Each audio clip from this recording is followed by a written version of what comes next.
profond sentiment de tristesse mêlé d'angoisse devant la mémoire du feu président Jovenel Moïse, assassiné dans la nuit du 6 au 7 juillet 2021 dans sa résidence privée à Pellerin-5 dans la commune de Pétionne. À l'occasion du 3e anniversaire de cet acte barbare, exécuté par un commando de mercenaires haïtiens et étrangers, nous sommes réunis pour nous recueillir et réfléchir sur les conséquences de ce tragique assassinat. Je vous invite, autorités en charge des institutions de l'État haïtien, à prendre toute la mesure de ce drame odieux. J'invite la nation haïtienne tout entière à honorer la mémoire du feu chef d'État Jovenel Moïse, 58e président de la République. Son assassinat est une de ces tragédies que le pays ne devrait plus revivre. Les hommes et les femmes politiques, toutes tendances confondues, la nation entière doivent apprendre à s'accepter, s'unir, vivre ensemble par-delà de nos différences, pour que plus jamais le pays ne soit exposé à pareille injustice.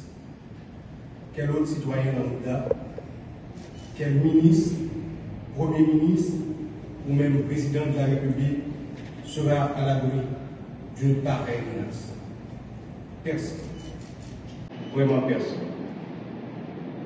Il revient donc au Conseil présidentiel de transition, à l'administration du Premier ministre Gary Conille de tout mettre en œuvre pour que justice leur soit rendue. Il importe que tous les moyens nécessaires soient accordés aux juges en charge du dossier, au commissaire du gouvernement, pour qu'en toute indépendance, l'affaire soit poursuivie, conclue conformément aux procédures, conformément à la loi.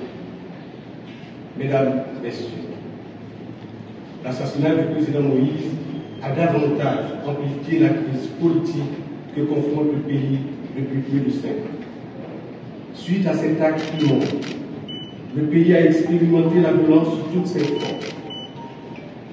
Il en est résulté une banalisation de la vie avec la multiplication des actions des gangs armés contre le paisible citoyen, innocente victime du dépérissement de l'État dans ses fonctions régaliennes de protection, de sécurité pour chaque Haïtien, chaque citoyen, chaque citoyenne, partout où elle peut se trouver sur le territoire national.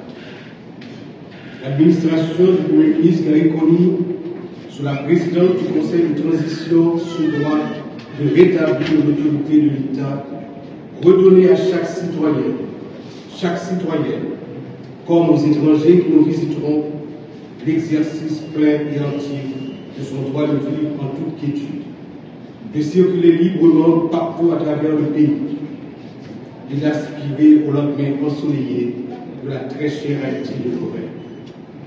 Mesdames, Messieurs, en mon nom propre, au nom du Conseil présidentiel de transition, au nom du peuple haïtien, je m'incline une fois encore devant la mémoire de ce chef d'État disparu dans des conditions atroces, non encore élucidées, en m'engageant à faire avancer le dossier du procès de son assassinat afin que triomphe la justice, pour que la nation haïtienne soit libérée de ce fardeau ignoble qu'elle porte sans le mériter. Je profite, en terminant mes propos en la circonstance, pour saluer les membres de la famille du feu président qui n'ont pas pu cette année aller lui rendre hommage et se recueillir sur son mausolée. Qu'il retrouve en eux-mêmes et entre la paix, dans l'harmonie et la réconciliation, pour que le repos éternel,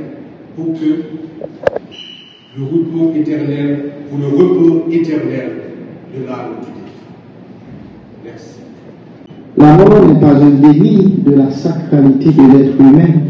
Par contre, quand il survient dans ces eaux des manœuvres secrètes qui aboutissent à la mort déshonorante d'une créature humaine, la morale ne peut qu'être révoltée, la charité évangélique indignée et le patriotisme trahi.